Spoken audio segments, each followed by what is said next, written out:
Gloire à Dieu. Gloire à Dieu, Amen. Amen. J'espère que vous êtes vraiment heureux de vous retrouver ce matin dans la maison de l'Éternel, Amen. Amen. Nous sommes dans la fête de l'Éternel ce matin, Amen. Et nous voulons nous réjouir, nous voulons danser, nous voulons glorifier le nom de notre Père parce que c'est lui qui nous donne la grâce d'être présent ce matin dans sa maison. Et je pense qu'il est important de compter tous les matins, tous les jours, les bienfaits de l'Éternel dans notre vie. Amen. Amen. Notre Père, il est bon, il est glorieux, il est miséricordieux. Et nous voulons lui exprimer notre reconnaissance ce matin. Nous voulons vraiment déverser nos cœurs ce matin au pied de la croix. Amen. Donc vraiment, dansons à la gloire de notre Père.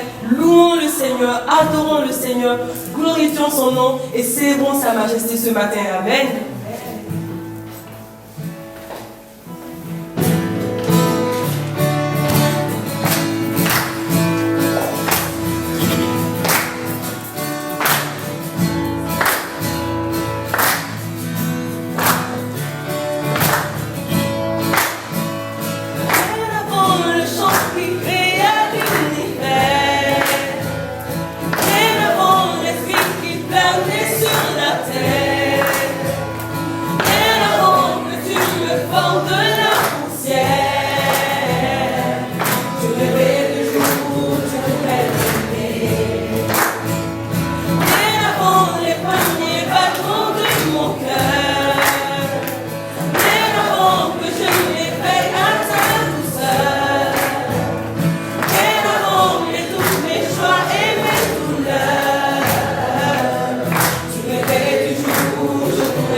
et nous voulons t'appartenir. Amen.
ta grâce m'a libéré, ta grâce justifie, ta grâce m'affranchit, ta grâce purifie, ta grâce m'offre la vie, ta grâce m'a sauvé, ta grâce a pardonné, ta grâce m'a compté, ta grâce m'a libéré, ta grâce justifie, ta grâce m'affranchit, ta grâce purifie, ta grâce m'offre la vie, ta grâce m'a sauvé, ta grâce a pardonné, ta grâce m'a compté, ta grâce m'a libéré. Chantons par ta grâce. C'est par ta grâce seule que je suis pardonné. C'est par ta grâce seule que tu m'arraches. Nous proclamons que c'est par ta grâce, Seigneur. C'est par ta grâce seule que je suis pardonné. C'est par ta grâce seule que tu m'as racheté. Oh,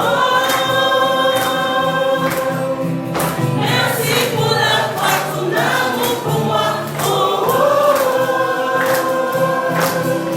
ta grâce ne faillira pas. Oh, merci pour la croix, ton amour pour moi. Oh, ta grâce ne faillit pas. Seigneur.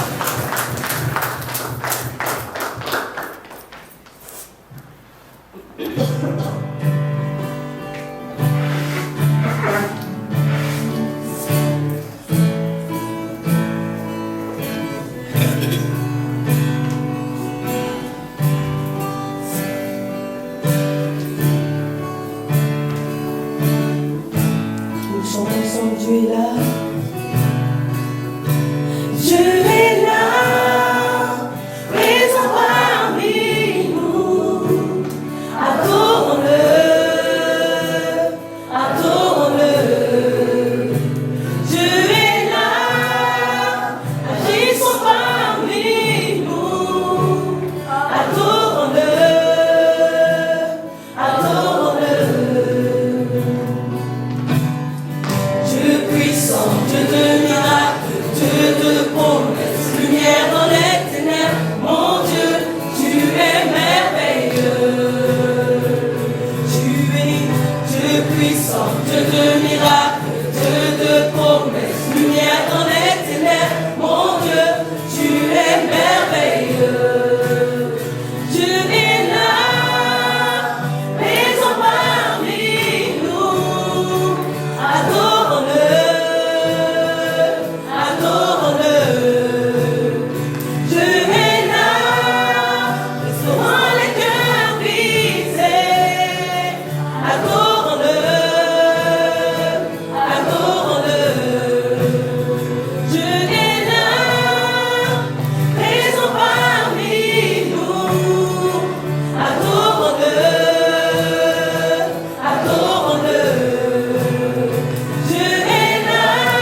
Créateur et Père. Créateur et Père, déploie ton plan souverain, suscite une génération choisie pour libérer ce pays,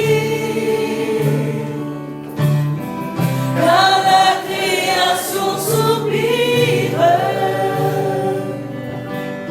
après ta révélation. Répand ta puissance et ton onction. Seigneur, fais-le maintenant. Que ta gloire descende dans ce lieu. Et d'ici qu'elle se répand vers les nations. Que sur nous repose ton parfum. Alors que nous cherchons ta face. Seigneur, roi des nations,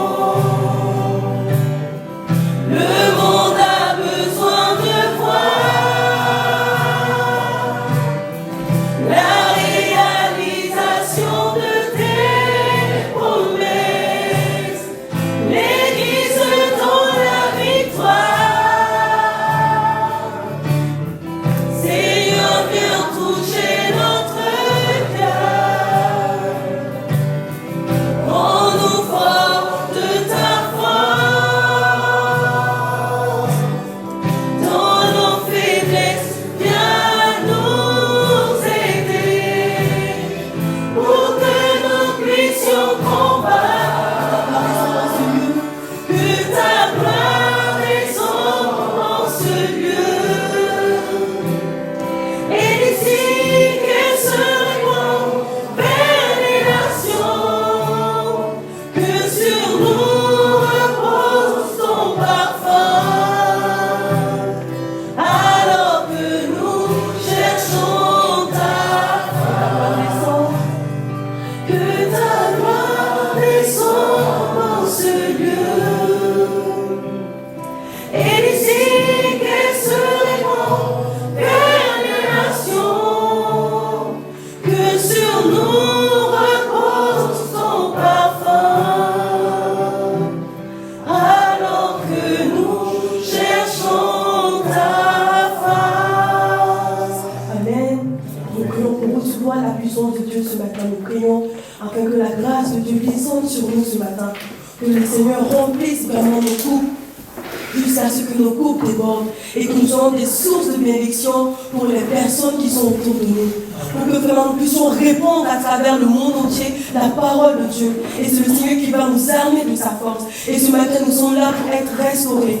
Nous sommes là pour être renouvelés, pour être encouragés. Alors élevons nos voix ensemble pour recommander le culte de ce matin entre les mains du Seigneur. Prions à notre Seigneur, crions à notre Seigneur afin qu'il restaure notre âme, qu'il restaure notre vie, qu'il nous donne sa force et que nous puissions aller avec puissance proclamer la parole de Dieu, célébrer la majesté de notre Père, élevons nos voix et louons ensemble notre Père ce matin. Père éternel, mon Dieu, mon roi, merci Seigneur pour ta bonté, Seigneur, merci pour ton amour, merci Seigneur pour chacune de nos vies. Merci pour la grâce que tu nous as donnée ce matin. Merci de nous avoir appelés. Merci de nous avoir établis. Merci de nous avoir donné une identité, Seigneur. Merci de nous avoir appelés tes enfants. Et ce matin, tes enfants sont assemblés en ton nom, Seigneur, pour te louer, pour te glorifier, pour célébrer ta majesté. Parce que tu es digne de louange. Tu es digne d'être élevé, Seigneur. Alors manifeste-toi avec puissance au milieu de nous ce matin. Et reçois, Seigneur, ce culte, Seigneur, mon Dieu, mon roi. Sois béni, sois loué, sois glorifié. Dans le nom puissant de Jésus-Christ que nous avons prié. Amen. Amen. Amen. Bienvenue à la maison du Seigneur. Amen. J'espère que vous avez passé un très bon moment de louange dans la présence du Seigneur. À présent, donc, nous allons passer au temps des annonces. Donc, nous avons cette belle affiche pour accueillir donc, les personnes qui nous font le plaisir de nous visiter pour la première fois. Et donc, si jamais il y a de nouvelles personnes, donc, vous savez le trou QR. Amen. Et donc, voilà, nous avons déjà nos différents programmes par rapport à la vie de l'Église. Donc, nos deux cultes, le premier à 10h et le deuxième à 17h. Également, nous nous réunissons tous les vendredis ici à l'église à 19h30 pour louer le Seigneur. Et vendredi prochain, nous allons prier pour le leadership, pour tous les serviteurs et les futurs conducteurs de l'église. Amen. Donc, rendez-vous vendredi prochain ici à 19h30. Et les lundis également, le Seigneur nous fait grâce et nous pouvons nous retrouver, même si c'est pas en présentiel, sur Zoom, avec vraiment les frères et sœurs pour partager autour de la parole de Dieu, pour prier également. Donc, c'est la réunion des jeunes, donc la réunion FACE. Il y a également les hommes de l'église qui se retrouvent également sur Zoom pour partager et louer le Seigneur. Et les samedis, l'équipe de louange également est à l'église pour préparer aussi le culte. Amen. Et donc nous continuons toujours avec donc, la lecture de psaumes. Donc nous allons lire les psaumes pendant un bon moment. Et vraiment que le Seigneur nous encourage encore à travers sa parole. Et nous pouvons voir vraiment les cantiques que David il a écrit pour le Seigneur. C'est vraiment, ces cantiques sont super bien, c'est merveilleux. Que nous puissions également louer nous aussi le Seigneur à travers ces cantiques. Amen. Et donc l'étude face à face avec le pasteur est toujours en place. On l'annonce toujours. Donc vraiment, n'hésitez pas. Allez-y voir le pasteur pour les frères et sœurs qui souhaitent également apprendre encore plus, à grandir encore plus, à connaître encore mieux l'église. Donc le pasteur vraiment se met à votre disposition pour vous allez avoir tête à tête avec le pasteur. Voilà. Donc n'hésitez pas, allez voir le pasteur et vous allez avoir plusieurs renseignements et pouvoir organiser donc les études avec lui. Amen. Et voilà, nous l'attendons comme tous les mois. Nous allons avoir notre repas fraternel le dimanche 30 juin. Amen. Et vraiment, vous voyez, grand merci aux frères et sœurs pour ce beau, délicieux plat. Parce que tous les derniers dimanches du mois, on se régale super bien. Et dimanche, donc le 30, on va se retrouver encore après le culte pour partager ensemble ce repas. Donc voilà, je suis à votre disposition pour noter les plats, entrées, desserts, eau, boissons, tout est possible. Amen. Donc vraiment, n'hésitez pas à me faire des retours. Sinon, si je vois que le temps approche, je viendrai vers vous naturellement. Amen. Et donc, continuons également à prier pour notre projet de foi, le nouveau bâtiment, notre nouvelle église, et que le Seigneur vraiment nous fasse grâce. Mettons également notre foi en action, et comme on le voit tous les dimanches, ça augmente, et je sais que ça augmente également par la foi, parce que c'est le Seigneur qui nous bénit à travers les biens, les ressources, et que derrière nous puissions également soutenir la vie de l'église, les projets de l'église, que le Seigneur continue vraiment de forger en nous vraiment un cœur généreux, plus que généreux. Amen. Et donc voilà, nous avons notre petit résumé des différents programmes aussi du mois de juin. Et comme on le voit, samedi, on a été pour évangéliser et c'était encore merveilleux. Il y avait le vent, mais rien ne nous arrête. Amen. On continue, on avance, on proclame la parole de Dieu et le Seigneur y fera grâce. Amen. Voilà, donc à présent, nous allons préparer aussi mon cœur pour venir offrir à notre Seigneur donc, nos offrandes. Et comme vous pouvez le voir, nous sommes déjà au mois de juin. Donc, 6e mois de l'année, c'est passé super vite. Mais voilà, tout s'est bien passé et on rend grâce également au Seigneur qui nous a conduits jusque-là et également qui a permis que la vie de l'Église aussi puisse continuer. Et vraiment, ce matin, je prie que le Seigneur donne, voilà, qu'il fasse grâce et qu'il donne au corps du Christ donc de mieux comprendre également la notion des dîmes afin que nous puissions ensemble également prendre soin de l'Église. Parce que les dîmes aussi que nous apportons dans la maison de l'Éternel sont essentiels pour faire vivre l'Église. Et c'est une bénédiction même pour notre vie aussi de pouvoir servir le Seigneur avec nos biens. Et la Bible nous dit que la dîme représente la 10e partie de tous nos revenus. Et la Bible donne cette précision que c'est que la Bible, en fait, c'est 10e partie de nos revenus. La Bible considère cela comme la bonne mesure de ce que nous devons donner au Seigneur. Amen. Et ça me rappelle également, et moi, depuis que j'étais toute petite, donc mes parents, tous les dimanches, donc pour l'école le dimanche, ils me donnaient de l'argent. Donc quand ils me donnent de l'argent, ils disent, ça c'est l'argent de Dieu. Donc du coup, tous les dimanches, je recevais l'argent de Dieu. Je ne savais pas pourquoi c'était l'argent de Dieu. Je me posais la question, l'argent de Dieu, mais je ne donne pas à Dieu. Comment ça se fait? Mais pour tous les dimanches quand même, j'avais l'argent de Dieu. pour aller donner à Dieu. Et les dimanches où je n'avais pas d'argent de Dieu, je disais à mon papa, mais du coup, pourquoi tu es obligé de me donner l'argent de Dieu? Où est l'argent de Dieu? Donc les gars, il dit qu'il n'a pas donné. En tout cas, j'insistais pour qu'il me donne l'argent de Dieu. Mais je pense aussi qu'en son temps, c'est parce que mes amis aussi, tous les dimanches, ils veulent avec l'argent de Dieu. Donc finalement, si toi, tu ne donnes pas l'argent de Dieu, tu dis, allez, aujourd'hui, tu n'as pas de l'argent de Dieu aujourd'hui. Donc, tu n'es pas bien vu. Donc je pense qu'on est petits, c'était plutôt par rapport à ça. Mais même si c'était au début par rapport à ça, plus on grandit également, plus nous recevons les enseignements déjà à l'école le dimanche.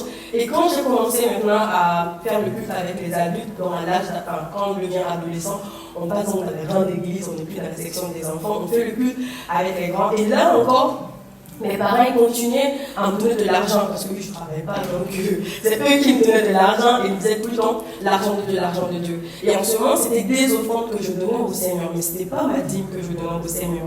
Et quand j'ai commencé à avoir l'argent de poche, déjà ce n'était pas beaucoup, hein. Donc en ce temps, ce n'était pas du tout beaucoup. Mais à chaque fois que je recevais, ma mère, elle me demandait, Sonia, est-ce que tu as enlevé la part de Dieu? J'ai dit, mais déjà, quand je les regarde, déjà, c'est pas beaucoup ce que. Oh, déjà, mon papa, il faut gratter pour avoir ça. Et elle me dit encore, ok, du coup, j'enlève l'argent de Dieu. Au début, c'est vrai que c'était pas facile, mais vraiment, je remercie mes parents de m'avoir donné cet enseignement et de m'avoir donné également, de m'avoir permis d'avoir une bonne relation avec l'argent. Parce qu'aujourd'hui, grâce à cet enseignement, je peux donner au Seigneur sans problème. Et je me rappelle même quand j'ai commencé à travailler, à chaque fois, bon, je faisais des petits boulots quand j'étais aussi à l'université.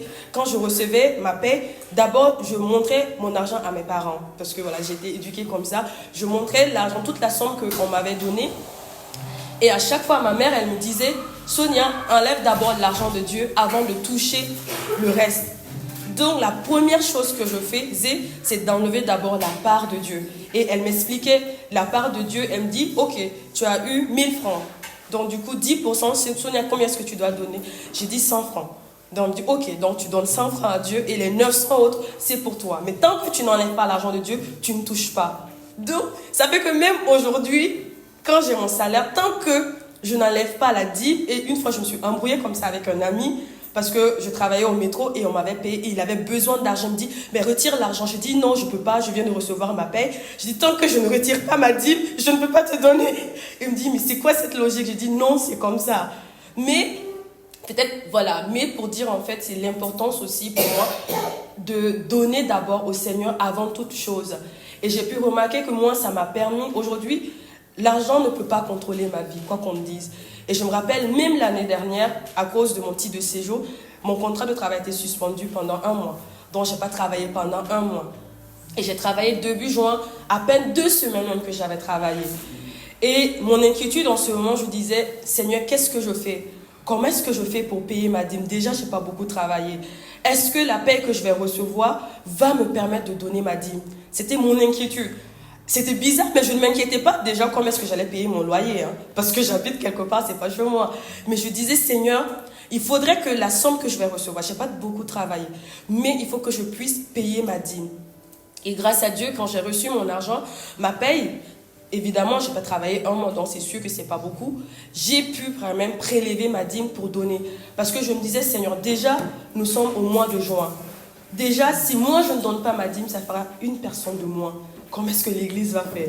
Et en ce moment, parce que j'avais commencé à travailler également, à servir au niveau de la comptabilité, donc je pouvais voir comment l'église aussi était en difficulté. J'ai dit, Seigneur, si moi je ne paye pas ma dîme, comment est-ce que l'église fait? Parce qu'il y aura une personne à moins. Comment est-ce que l'église fait pour payer son loyer aujourd'hui? J'ai dit, Seigneur, qu'est-ce que je fais?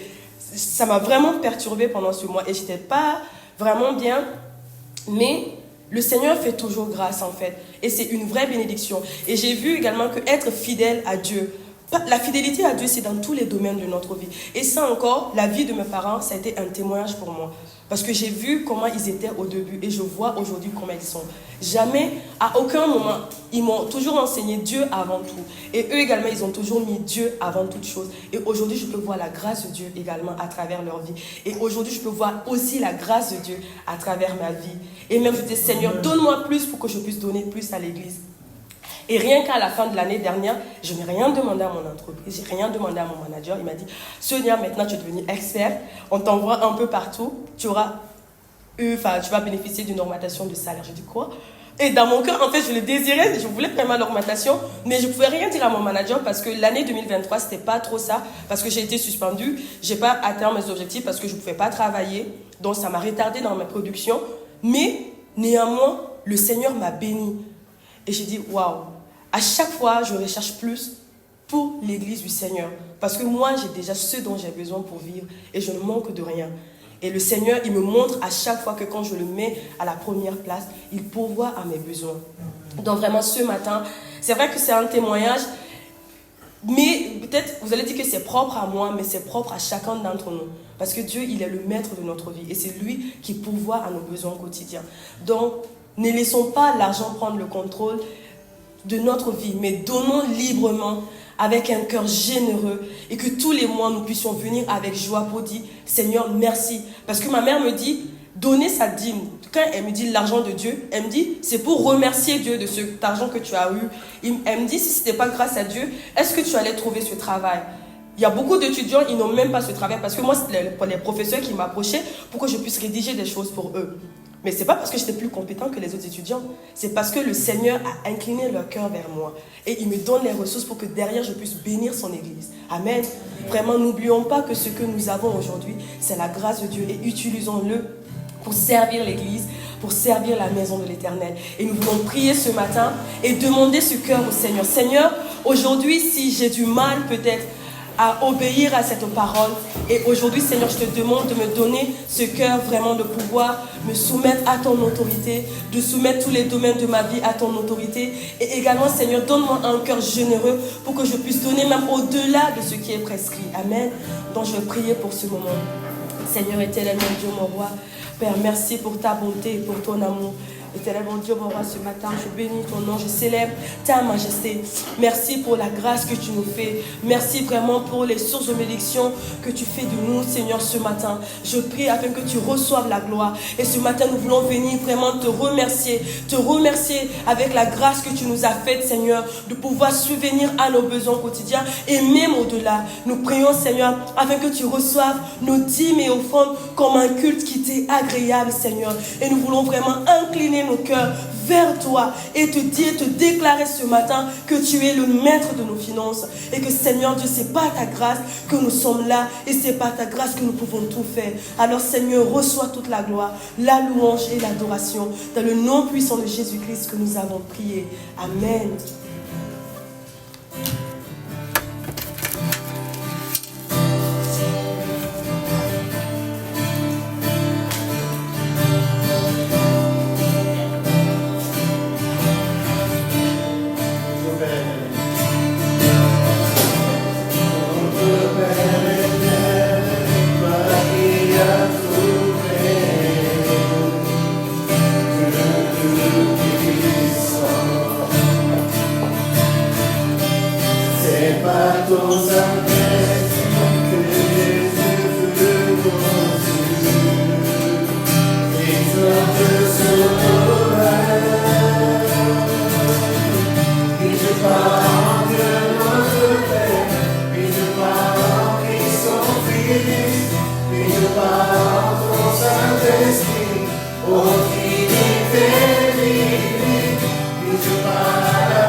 Glory, oh,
votre amour.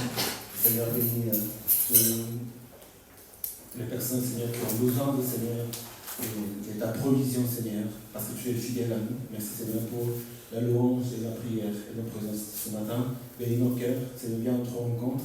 Aussi, aide-nous à continuer à marcher dans tes voies, Seigneur, et reçois la gloire à travers ce que Seigneur. Merci, j'ai prié au nom de Christ. Amen. Amen.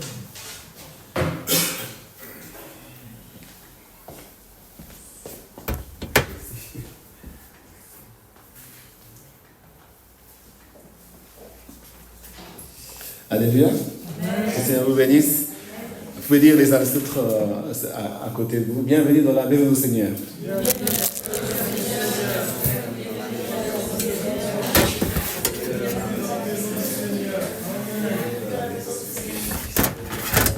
Aujourd'hui, c'est la fête des pères.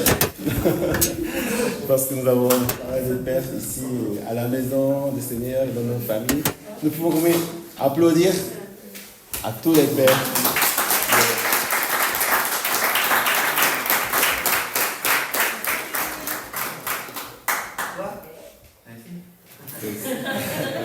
Bon, la parole de Dieu nous demande d'honorer nos pères, nos mères. Et rien qu'ils sont nos pères, rien qu'ils sont nos parents, ils méritent notre honneur. Souvent on se dit, j'aurais voulu peut-être être né dans cette famille, ou mes parents, des choses comme ça. Mais si tu es aujourd'hui ici assis, et tu as une vie, donc tu as une vie, c'est grâce à nos parents. Amen. C'est grâce à nos parents que nous sommes. Et nous croyons que c'est Dieu qui nous donne la vie, mais à travers nos parents. Et c'est une grâce que nous soyons là. Et Dieu peut continuer à faire des grandes choses à travers notre famille. Amen. Quand je rentre le Seigneur, la première chose que je me suis dit, c'était comment j'ai fait? Comment j'ai fait pour avoir la foi en Christ? Et je me pose la question, comment j'ai fait pour avoir la foi en Christ? Comment cette grâce m'est arrivée? Parce que je n'ai rien fait de bien dans ma vie. Et comment tout ça s'est arrivé? À un moment, le premier moment que j'ai rencontré le Seigneur, tout de suite je me suis dit, c'est mes parents. C'est mes parents qui ont prié pour moi. Parce que ça n'aurait été pas possible que je rencontre le Seigneur, que je vienne de l'église, et que la personne que je suis aujourd'hui, c'est grâce à leur éducation, à leur protection, à ce qu'ils ils m'ont montré dans ma vie. Parce que j'ai regardé mes parents. Quand on a rentré ensemble, donc on est à la maison, on regarde nos parents.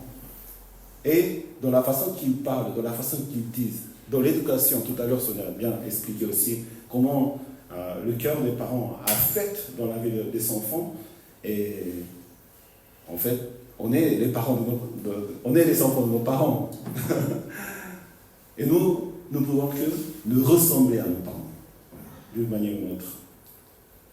Et ça, c'est quelque chose, quand même, que Dieu a décidé à l'avance pour nous bénir.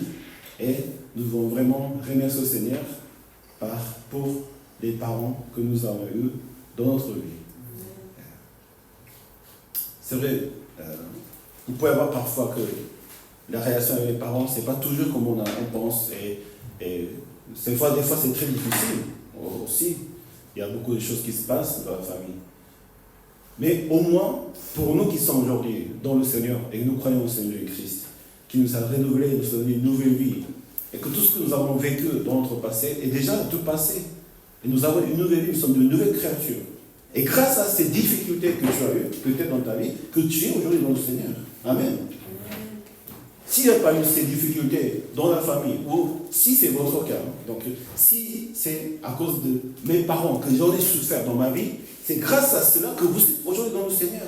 Et tout a changé. Une vie nouvelle dans le Seigneur qu'on ne peut pas comparer avec la vie du Seigneur que dans le monde, que l'homme peut offrir. Donc, soit ça aurait été difficile, soit ça aurait été bien, tout est dans la vie du Seigneur. Amen. Et nous croyons à cette valeur de la famille, et c'est ce que nous voulons partager aujourd'hui, non seulement pour les pères, mais non seulement pour les parents, mais aussi pour les enfants. Donc nous voulons dédier ce temps de prédication, de méditation à la parole de Dieu concernant la famille que le Seigneur nous a permis. Qu'est-ce que la famille? Combien la famille compte pour chacun de nous? Et donc, à chaque année, donc, on partage un thème sur la famille. Et donc, je suis en train de préparer le message dans la semaine hier et je me suis dit, ah oui, qu'est-ce que je vais partager encore ce matin? Et j'étais allé à mon souvenir, comment j'étais l'année passée, en tant que père, en tant qu'une personne, en tant que chrétien, en tant que frère, en tant que pasteur. Et quand on pense à avant, et quand on pense aujourd'hui, est-ce que ma vie dans le Seigneur a changé quelque chose? Est-ce que je suis devenu un meilleur père que l'année dernière? Est-ce que je suis devenu un meilleur chrétien que l'année dernière? Est-ce que je suis devenu un meilleur pasteur que l'année dernière? J'espère, on espère tous.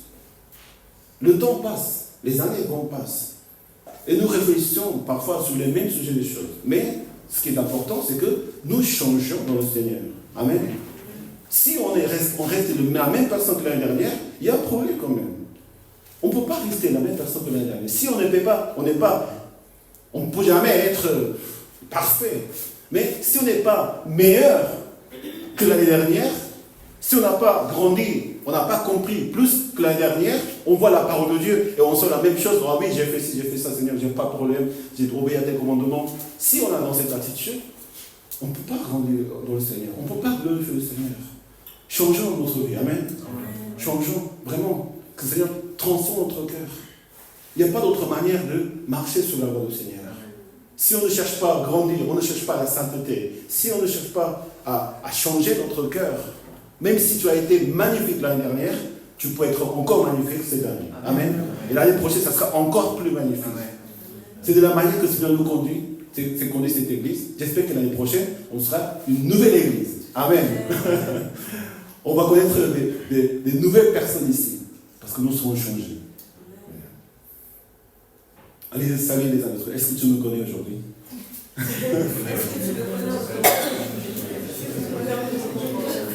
Ben, tu ne me connais pas. L'année prochaine, vous allez dire, c'est qui le pasteur? Pourquoi il a tellement changé? Il faut changer. Amen. Non pas pour le pire, mais pour le bon, pour le meilleur. Oh, le pasteur, il a changé. Bien sûr que j'ai changé. Je veux être un meilleur pasteur, je veux être un meilleur père, je veux être un meilleur enfant de Dieu. Je ne veux plus m'abaisser, je ne veux plus m'humilier, je ne veux plus être dans le Seigneur.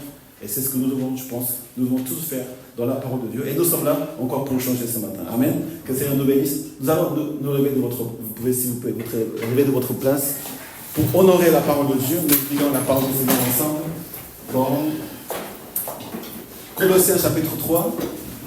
Je pense que c'est un passage que j'ai déjà partagé au jour de père, au jour de mère, pour traiter le thème de la famille. Colossiens 3, 18, 21. Femmes, soumettez-vous à votre mari comme il convient dans le Seigneur. Marie, aimez votre femme et ne vous ébréissez pas contre elle. Enfants, obéissez en tout à vos parents, car cela est agréable au Seigneur. Père, n'exaspérez pas vos enfants de peur qu'ils ne se découragent. Amen. Amen. Il y a un autre passage en Psaume 127.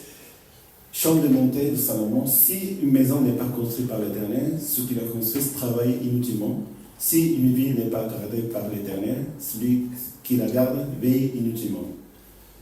C'est inutilement que vous vous levez tôt, que vous vous couchez tard et que vous mangez le pain gagné avec peine. Ils en donnent autant à ses bien-aimés pendant leur sommeil. L'héritage que l'Éternel donne, ce sont les fils, les enfants sont une récompense. Amen. Je vais prendre notre place. Nous avons déjà parlé des valeurs, donc nous parlons de ce n'est pas la troisième valeur, mais après la valeur de la seigneurie, qui est la valeur absolue de toute notre vie de l'Église, il y a le disciple, le leadership, et l'évangélisation et la famille. Donc, je pense que ces 4 valeurs sont les valeurs qui viennent après la seigneurie, parce que nous vivons tous dans la seigneurie et nous faisons ces choses à l'Église et dans notre vie. Les valeurs, c'est quelque chose que nous mettons à cœur dans notre vie ici. Donc, Et je pense que ça dépend des cultures des églises, ça dépend des églises aussi, ça dépend des familles aussi, que les valeurs sont différentes. Mais nous croyons que ces valeurs sont des valeurs bibliques. Amen. Et si jamais vous voyez la parole de Dieu et vous dites, ça c'est une valeur, pasteur, qu'on doit mettre absolument dans l'église, il faut nous le faire savoir. Parce que dans ces 5 valeurs, la seigneurie, l'évangélisation, leadership, et disciple et la famille, ça rentre dans tout ce qui concerne la parole de Dieu. Et Jésus est venu sur la terre pour nous enseigner sur ces valeurs. Notre valeur n'est pas de faire la guérison, n'est pas la croissance spirituelle personnelle. Notre valeur n'est pas la prospérité. Notre valeur n'est pas de réussir dans la vie. Ce sont des valeurs. Ce sont des outils que le Seigneur nous permet. La santé, l'argent, toutes ces choses. Mais pour glorifier le Seigneur, pour honorer le Seigneur. Mais les valeurs, ce sont d'autres choses que nous mettons dans notre vie pour vraiment se dire pourquoi nous faisons ceci à l'Église. En quoi nous devons nous concentrer, en quoi nous devons nous efforcer. Et c'est ça ce que les valeurs nous aident à faire dans l'Église. Donc aujourd'hui, la valeur, c'est la famille. J'ai intitulé la vraie relation et responsabilité. La vraie responsabilité. Nous parlons encore de la relation. Parce que dans les valeurs de la seigneurie, évangélisation, disciple, leadership et famille, il s'agit de la relation. Notre mission aussi, c'est la relation. Nos valeurs aussi, il s'agit de la relation. Si on ne pense pas que la valeur, c'est la relation que nous avons avec le Seigneur, avec les autres du monde, avec les disciples du Seigneur, avec les futurs leaders des prochaines générations, avec notre famille en tant que frères et sœurs, en fait, ce n'est pas ce que nous voulons croire. Nous croyons aux valeurs de la relation et surtout la relation dans la famille que nous avons dans le Seigneur. Il y a 2 notions de famille. La famille de sang que nous avons tous dans le monde, en tant que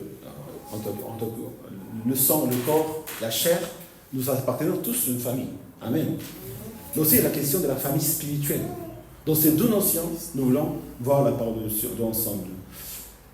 Jésus a dit, quand les disciples ils ont dit,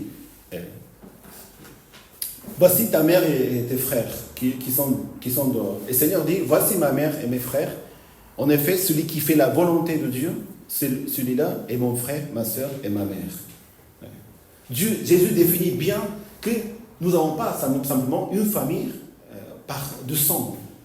Une famille où nous sommes nés dans la chair en tant que corps. En tant que croyants, nous avons une famille qui est une famille spirituelle. Ceux qui croient et ceux qui font la volonté de Dieu, ce sont mes frères, ma soeur et ma mère, ma famille.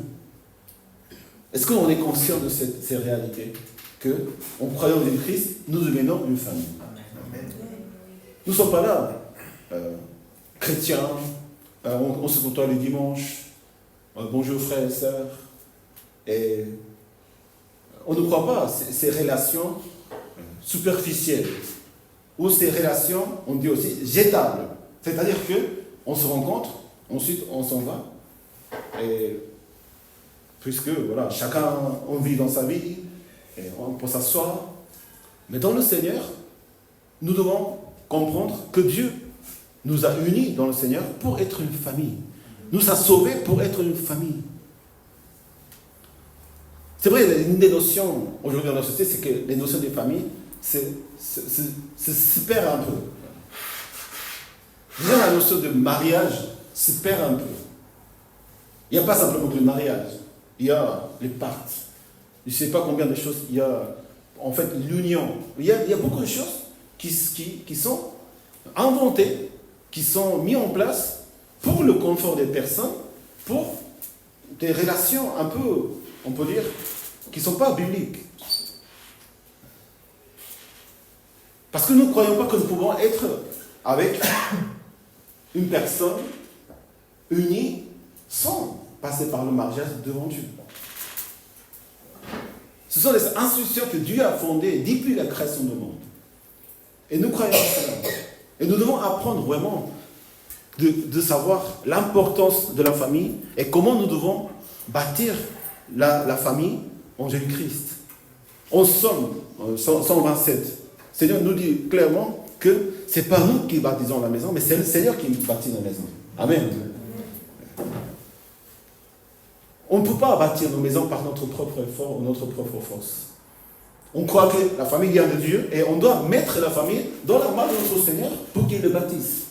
Bien sûr, nous avons des responsabilités, nous avons des rôles à faire. Mais celui qui va bâtir ta maison et ton foyer doit être le Seigneur. Amen. En se soumettant à sa parole, à son enseignement. Comment Dieu a créé l'homme et femme. Pourquoi Dieu a créé l'homme et femme. Et comment cette première relation que Dieu a fait entre l'homme et femme, à quoi était visé à être. Quel était le plan de Dieu. Pourquoi Dieu a voulu créer l'homme et femme pour qu'ils soient unis comme un corps. Parce que Dieu compte les familles. Dieu voudrait que nous vivions dans la famille.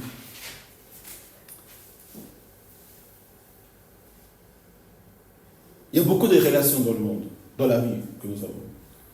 Mais il n'y a pas une vraie relation. La vraie relation, c'est la relation de la famille. Parce qu'on est unis.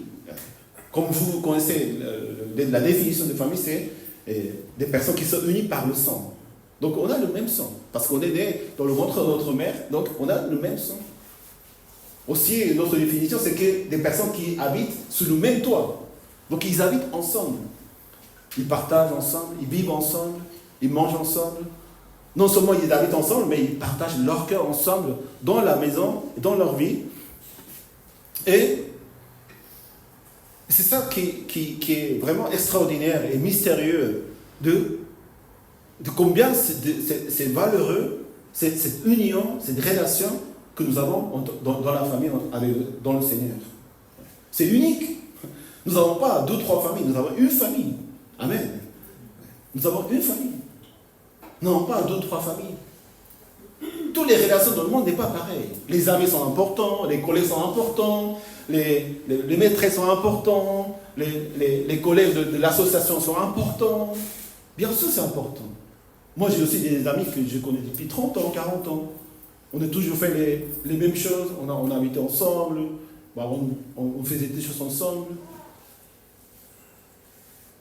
Mais avec le temps, ces notions de l'amitié ou ces notions de colère, toutes ces choses, ne peuvent pas être au même rang que la famille. Vous êtes d'accord? La famille ne peut jamais se séparer. Jamais. Notre nature ne permet pas que nous soyons opposés à nos familles. Sauf si on n'est pas dans le Seigneur et on ne suit pas vraiment, on ne compte pas sur la valeur, non seulement de chaque individu, mais en tant que famille, nous ne pouvons pas abandonner la famille. C'est impossible.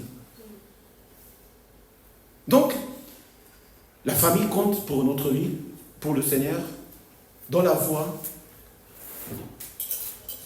Et quand nous vivons selon la parole de Dieu, Dieu nous donne tous ces merveilleux et sagesse et connaissance de comment notre vie peut être bien. Pourquoi Dieu a créé l'homme et la femme?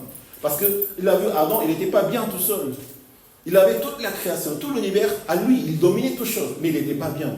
Donc, le Seigneur a dit, il n'est pas bon que l'homme soit tout seul. Créons son vis-à-vis, son face-à-face. Il a cherché dans les créations des animaux, des choses, et ça ne correspondait pas à son vis-à-vis. Donc, il a endormi, il a sorti l'os de ce côte, il a créé la femme. Et à ce moment-là, l'homme devient vraiment l'homme. Devient vraiment l'être humain que Dieu a voulu vraiment qu'il existe. Dieu le Père, le Fils, Saint-Esprit, ils sont 3, mais ils sont 1. Pourquoi? Parce qu'ils sont dans la relation et ils sont ensemble. C'est une famille en Dieu. On ne peut pas dire le mot famille, mais ils sont ensemble. L'homme n'est pas fait pour être seul. Et l'homme a été fait pour être ensemble. Et c'était quoi la première relation qu'il a eue? Sa femme, sa famille. Donc, si quelqu'un qui n'a pas de famille ne peut pas vivre une vie normale, on pense être normal, mais on n'est pas normal. On ne peut pas être tout seul. On ne peut pas être sans famille. On ne peut pas se sentir, non, j'ai pas de famille. Non, ça n'existe pas. Ça altère les choses, ça modifie les choses, ça fait du mal, ça fait des blessures qu'on ne connaît pas, mais une personne n'est pas faite pour être seule. Amen. On connaît les enfants là. Pourquoi Jésus parle autant sur les orphelins et sur les veuves? Parce qu'ils sont tout seuls. Seigneur a à cœur pour les orphelins et les veuves, surtout les orphelins et les veuves, parce qu'ils sont tout seuls. Seigneur a la compassion, la miséricorde pour les personnes qui n'ont pas de famille.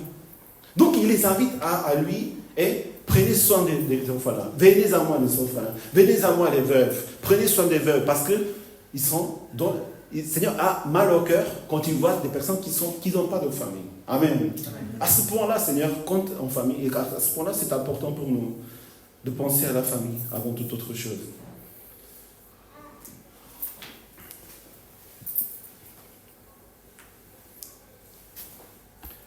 Donc nous déclarons ceci parce que la famille est le fondement et la validation du ministère. On parle dans la cadre de l'Église. Nous refusons de sacrifier nos mariages et nos enfants sur les autels de succès temporel.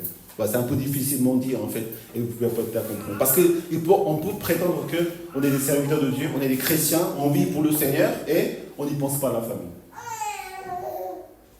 On peut voir des serviteurs de Dieu, des chrétiens qui consacrent pour le Seigneur, mais ils ne passent pas le temps avec sa famille. Comment ça se passe? Difficile. Parce que la valeur n'est pas de servir Dieu, être ministère, être serviteur, partir en mission ou faire des choses comme ça. Ou je vais aller donner ma vie dans le feu, je vais mourir pour le Christ. Mais si on ne passe pas à sa famille, ce n'est pas du Christ. Ce n'est pas du Seigneur.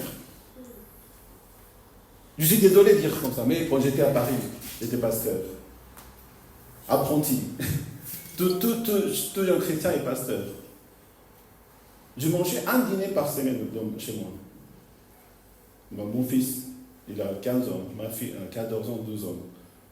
Je n'ai pas vu grandir ma fille, parce que j'étais à l'église. Je pensais que c'était comme ça qu'il fallait faire. Un pasteur doit donner sa vie pour l'église. J'avais des frères et sœurs, on s'aimait, on sacrifiait ensemble, on partait en Afrique 2 fois, 3 fois par an, on allait évangéliser. J'avais pas d'argent, j'avais pas de temps. Des fois, il n'y avait même pas de santé, mais ils sacrifiaient leur vie pour le Seigneur. C'est bien, parce qu'on a cœur pour moi de dédier au Seigneur. Mais la famille était où? Moi, je pense que c'est une grâce du Seigneur de me faire venir ici à Lille. Amen. Dès que je suis arrivé ici, on est en famille. On passe le 24 heures, 24 heures ensemble. On mange ensemble. Je mange jamais en dehors de ma maison maintenant. Ouais. Donc j'ai une bonne santé aussi. Mais Dieu m'a sauvé. Dieu m'a sauvé. Amen. Si aujourd'hui nous écoutons ce message, c'est parce que Dieu veut vraiment nous donner une vie sainte en famille, dans l'église, dans le Seigneur. Partout où nous allons vraiment avoir la famille dans notre cœur, c'est le plus important pour le Seigneur. Amen. Quand Jésus il était crucifié, il a dit à Jean, voici ta mère, voici ton fils. Parce qu'il sait maintenant qu'il ne peut pas prendre soin de sa mère. Donc, prends-la chez toi, Jean, à son disciple. Parce que la dernière chose que le Seigneur a fait, de penser à Marie, de sa mère, pour qu'il ne reste pas tout seul. Et ça, c'est le cœur que nous devons avoir. Nous ne pensons pas au ministère, aux choses, sans penser à nos familles. Et ça ne veut pas non plus dire que nous ne devons rien faire pour le Seigneur et nous occuper que de la famille. Non. Nous devons penser au Seigneur, bien sûr, mais nous devons le faire dans la famille. Amen. Nous devons marcher ensemble, nous devons vivre ensemble dans le Seigneur. Quand nous vivons dans l'église, à la maison, avec les enfants, avec les frères et sœurs, finalement nous sommes tous frères et sœurs en Christ. Donc nous refusons de laisser à côté la famille, nos mariages, pour dire, sous prétexte de dire, je vais servir le Seigneur. Amen. Ouais. Ayons cela vraiment dans notre cœur. Et 12e notion de la famille, c'est parce que nous croyons que Dieu nous a appelés à être une famille spirituelle, nous embrassons la communauté, rejetons l'idée de relation jetable et choisissons de marcher dans l'amour, respect et l'unité. Ça, c'est la famille spirituelle. Est-ce que vraiment nous enrichit la vie entre croyants? C'est que nous avons ces 2 sortes de familles en même temps. Ici, c'est la famille. Amen. Quand quelqu'un cherche une église, il doit se dire, je cherche une famille. Ouais. Nous sommes des frères et sœurs, on mange ensemble, on partage ensemble, on discute ensemble. C'est de ça qu'il s'agit ici. Ouais. On n'est pas là simplement pour prier, je prie pour toi, et j'enseigne, je remets. Ce n'est pas l'école, ce n'est pas une église, c'est une famille. Donc, on vient ici pour vraiment discuter, pour parler, pour se manger ensemble, pour discuter de toutes choses, de vivre notre vie entière. C'est la famille. Nous croyons que l'Église, c'est la famille spirituelle. Amen. Tel que le Seigneur nous a donné la famille de sang, le Seigneur nous a donné aussi la famille spirituelle.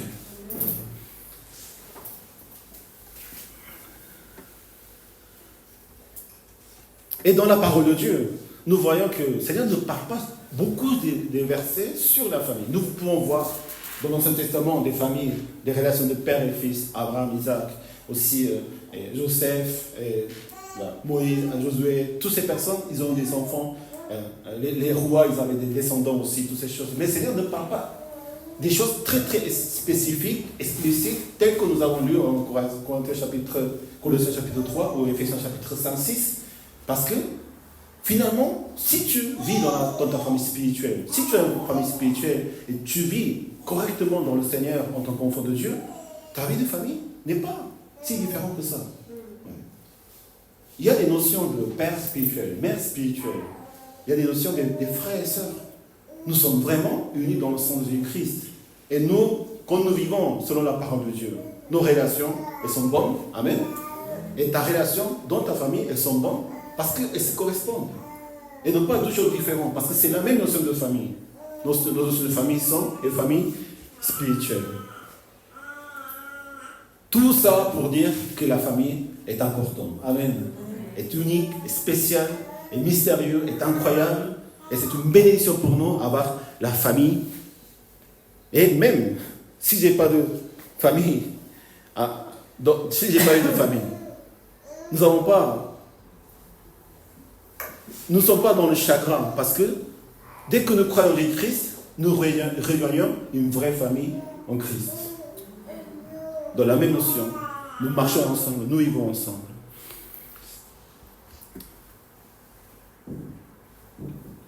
Une chose importante, c'est que personne ne choisit sa famille. Allez-y, je t'ai pas choisi.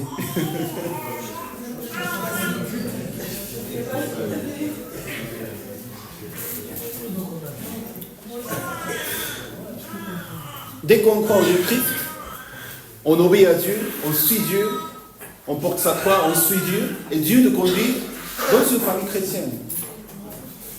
Nous croyons vraiment que nous voulons être formés, le corps de Christ, une famille en Christ. On obéit au Seigneur, on se soumet à Dieu, on suit Christ, et le Seigneur nous amène dans un endroit qu'on appelle l'Église. Et c'est ça la famille.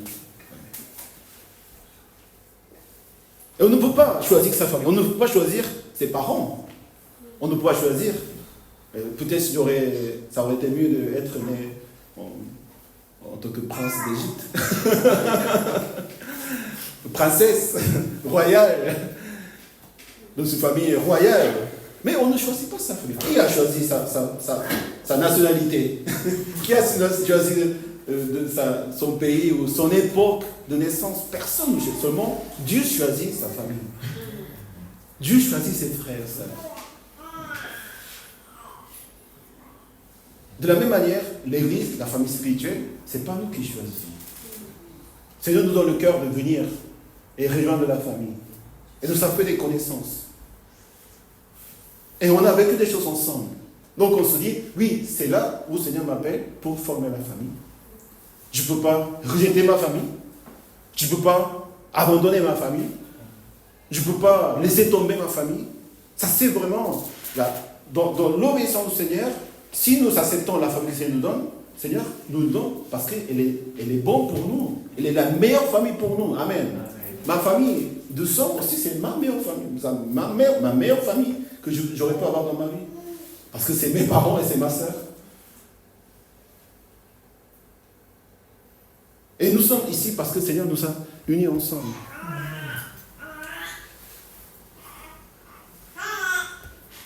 Soyons une famille. Amen.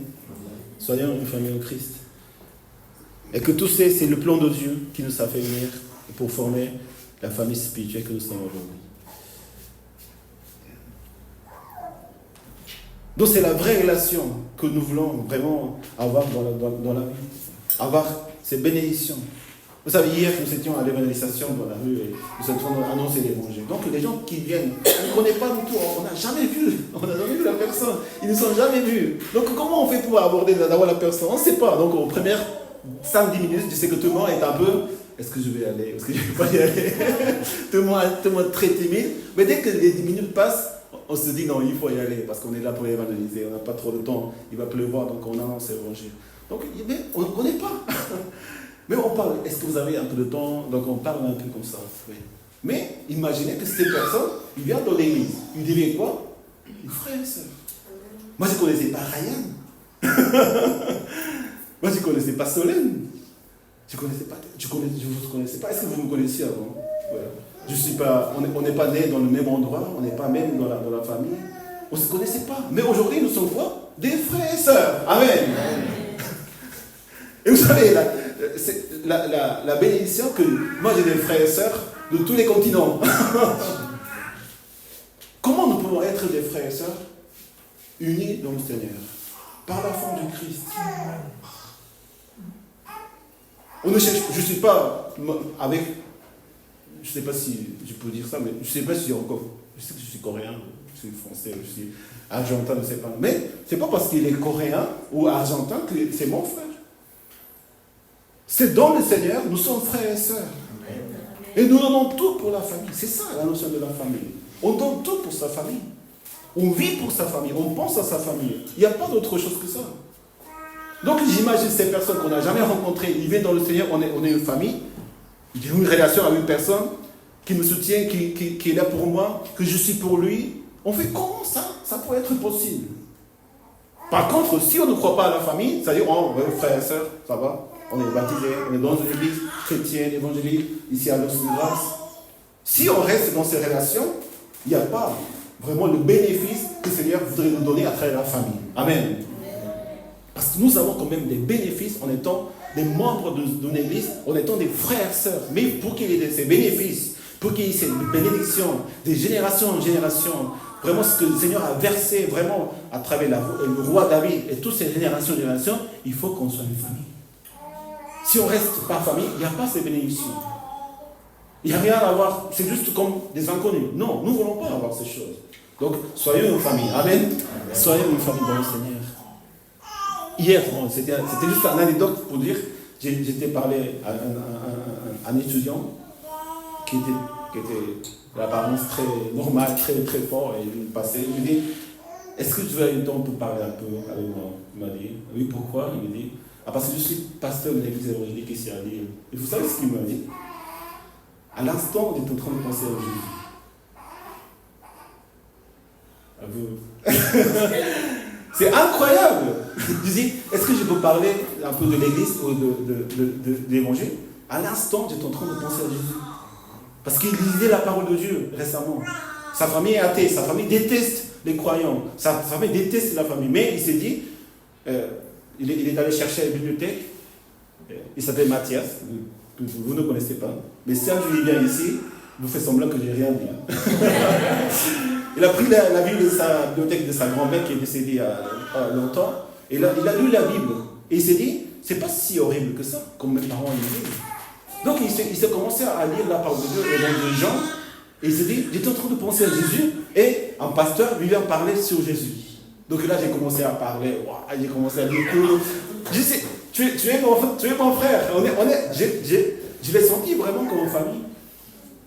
Et ce n'était pas difficile la conversation. Vous savez, quand on est famille, on peut se dire les choses. Amen. Dans ma famille, je n'écris pas à l'avance, je ne répète pas à l'avance pour dire à nos enfants, à ma femme. On dit les choses comme on ressent les choses. Amen. C'est vrai que ce n'est pas toujours bien, ce n'est pas toujours parfait, ce n'est pas toujours la meilleure façon de dire ce qu'on ressent tout de suite comme ça. Mais c'est ça la notion de famille aussi. En famille, on peut se permettre de dire nos émotions, nos pensées, nos expériences. Bien sûr qu'on se trompe. Mais pour cela, c'est la famille. Parce que même si on se trompe, même si on n'est pas parfait, il n'y a pas des notes. Oui, aujourd'hui, l'année dernière, quand on m'a amené le cadeau de fête de père. Vous savez ce qu'ils ont fait à l'école? Ils ont noté les pères. Combien de cadeaux il a fait ton père? Nul. Combien de temps il a été gentil? Moyen. C'est pas la famille. La famille, c'est pas de noter tes parents. C'est pas de noter, aujourd'hui, bon, cette année, les enfants, vous avez félicitations, donc vous avez les moyens, parce que vous n'avez pas fait. Non, on est une famille, on se trompe, on s'aime. Parfois, on se déteste un peu, parce qu'on n'est pas tous conformes. Mais, au bout de quelques temps, on est une famille. Amen. On s'embrasse, on se comprend. Et peu à peu, avec le temps, on essaie d'améliorer nos relations. Et le Seigneur nous aide à faire ça. Mais, c'est ça, la famille. J'espère vraiment que ce frère puisse venir à notre église. Amen. Priez pour lui. Nous avons rencontré une dizaine de personnes, mais à chaque personne, nous prions pour lui, que le Seigneur puisse vraiment ouvrir la porte de son cœur et venir et être une famille. Quand même, ça c'est un miracle. Amen. Ça c'est un miracle. On ne se connaissait pas. Mais aujourd'hui, on est des frères et sœurs. Amen. Je compte vraiment dans ce miracle du Seigneur. Et c'est ça vraiment notre manière de témoigner dans le monde. Comment vous faites pour être ensemble? Même une famille, c'est difficile de rester ensemble, vous savez. Même une famille, c'est difficile à tenir ensemble ces relations. Mais puisque notre valeur, c'est la famille, nous combattons, nous luttons, nous faisons tous nos efforts pour garder nos relations. Amen. Et c'est de notre responsabilité de garder cette vraie relation. Nous avons la vraie relation dans le Seigneur. Et c'est ce que nous voulons avoir, vraiment, dans notre cœur. Aujourd'hui, c'est le fête des pères. Et, Amen.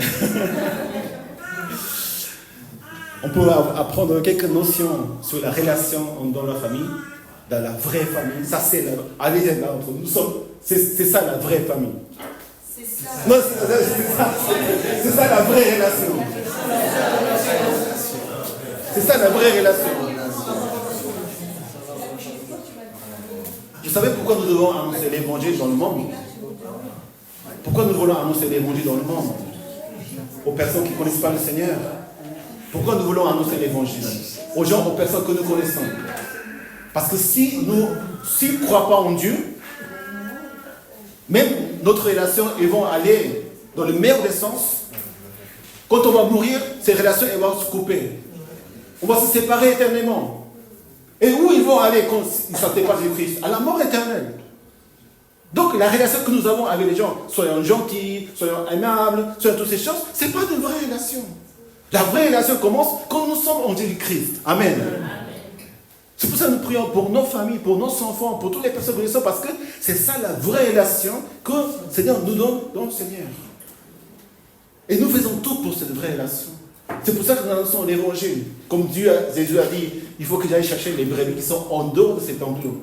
Parce que nous sommes dans l'enclos, nous sommes dans la famille. Mais il y a d'autres qui ne sont pas dans l'enclos. Et ces relations que nous avons avec ces personnes, c'est pour ça que notre mission, c'est de faire des disciples à votre chef, à votre collègue, à votre maîtresse, à vos amis, à vos familles lointaines. Vraiment, si nous avons l'occasion d'annoncer l'évangile à quelqu'un qui ne croit pas en Christ, il faut le faire. Amen.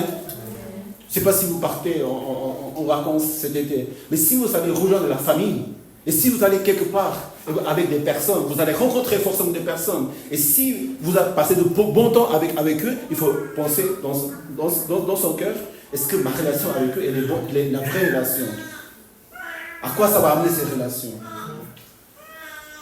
C'est pour cela que l'évangélisation est tellement importante dans nos relations avec les autres qui ne connaissent pas encore le Seigneur. Amen. Colossiens chapitre 3, verset 18. Donc il y a quelques responsabilités que le Seigneur nous enseigne dans cette famille. Parce que c'est des relations, la vraie relation que nous avons dans le Seigneur, si nous n'avons pas la responsabilité de nos familles, de nos relations, on ne peut pas tenir ces relations. Amen. Dans la relation, pour que les choses aillent bien, il faut que nous ayons de la responsabilité pour nous-mêmes, pour notre famille. Donc nous parlons vraiment de cette responsabilité que nous avons pour tenir ces relations. Sans responsabilité, il n'y a pas de relation. Amen. Donc la relation, c'est femme, soumettez-vous à votre mari comme il lui convient dans le Seigneur. Je sais que quand on dit ces phrases, elle n'est pas toujours bien compréhensible. Parce que pourquoi les femmes doivent se soumettre aux hommes? Dans les cultures différentes du monde, parfois où le père, ou dans le patriarche, exemple dans l'Ancien Testament, le père il a une fonction de responsable, il est celui qui représente la famille. Donc souvent on nomme le nom de père, de mari, parce que c'est eux qui représentent dans cette culture, dans l'Ancien Testament, dans le passé, c'était de cette manière. Aujourd'hui aussi, nous avons des pays où encore le père, il a quand même un rôle représentatif de la famille. Mais cela, ça ne veut pas dire que l'homme est le chef. L'homme doit dominer sur ces choses, sur son prochain. C'est pas que, en disant aux femmes, vous soumettez vos maris, c'est pas que vous soyez leur esclave. Pas du tout. Déjà, on ne peut pas penser à ces choses-là, parce que même le Seigneur ne nous traite pas de cette manière. Nous nous soumettons à sa Seigneur. Pourquoi? Parce que il est notre Seigneur. Il est notre chef. Il est notre sauveur. Mais même s'il est notre Dieu, notre sauveur, notre créateur, il ne nous fait pas soumettre à force pour dominer sur nous. Tout au contraire, il nous donne le libre arbitre. Tout le monde doit choisir si je dois me soumettre au Seigneur ou pas.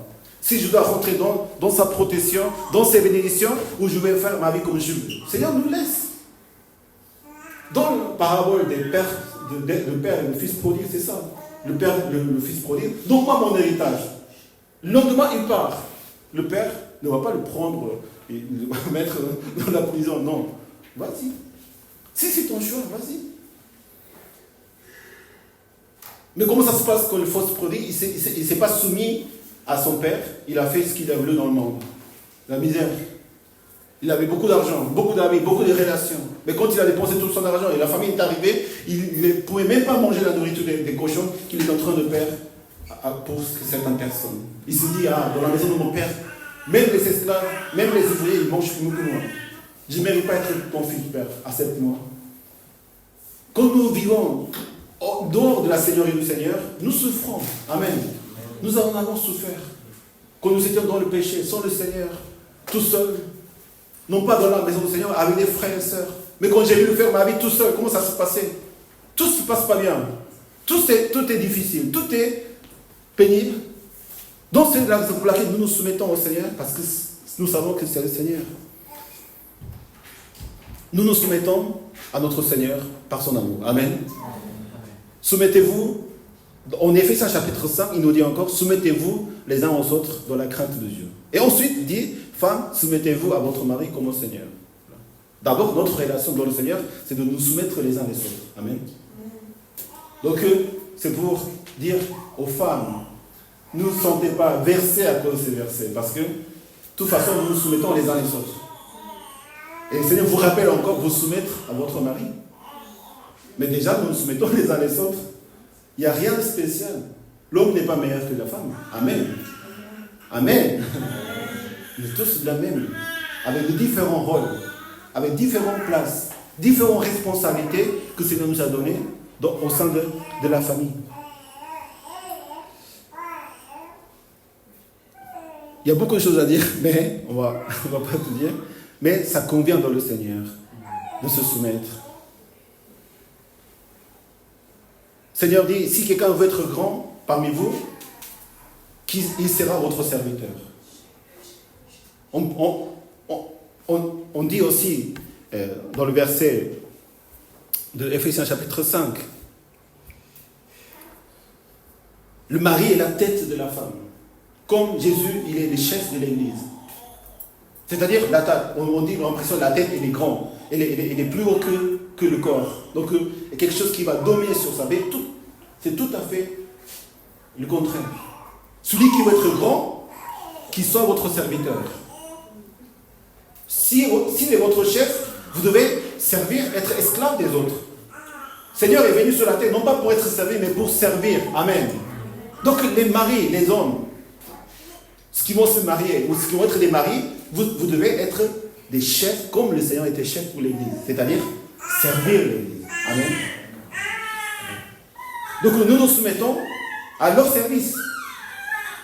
Vous êtes servis par votre mari. Mais si vous ne vous soumettez pas, vous refusez leur service. Qui ne veut pas avoir un serviteur? Donc vous rejettez le droit d'avoir un serviteur dans votre maison. Les maris, nous sommes là pour servir nos femmes. Amen. comme le Seigneur a aimé son Église. Le plus grand parmi vous sera votre serviteur. Souvent, on confond ces paroles parce qu'on pense qu'on va servir donc pour devenir plus grand. Non, celui qui sert est déjà grand. Le grand reste en bas. Amen. C'est pas qu'on sert et on devient grand. Non, ça c'est dans le monde.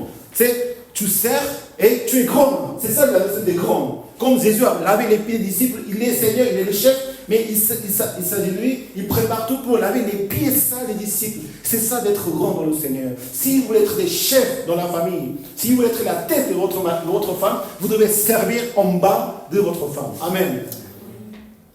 On doit nettoyer les sols. On doit faire la vaisselle. On doit faire de notre mieux pour aider vraiment sa femme.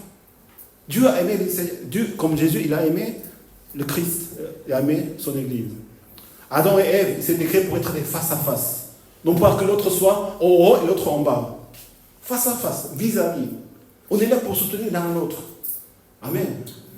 Et vous savez, les femmes, quand vous vous soumettez à votre mari, non seulement vous recevez leur service, mais aussi vous leur faites grandir.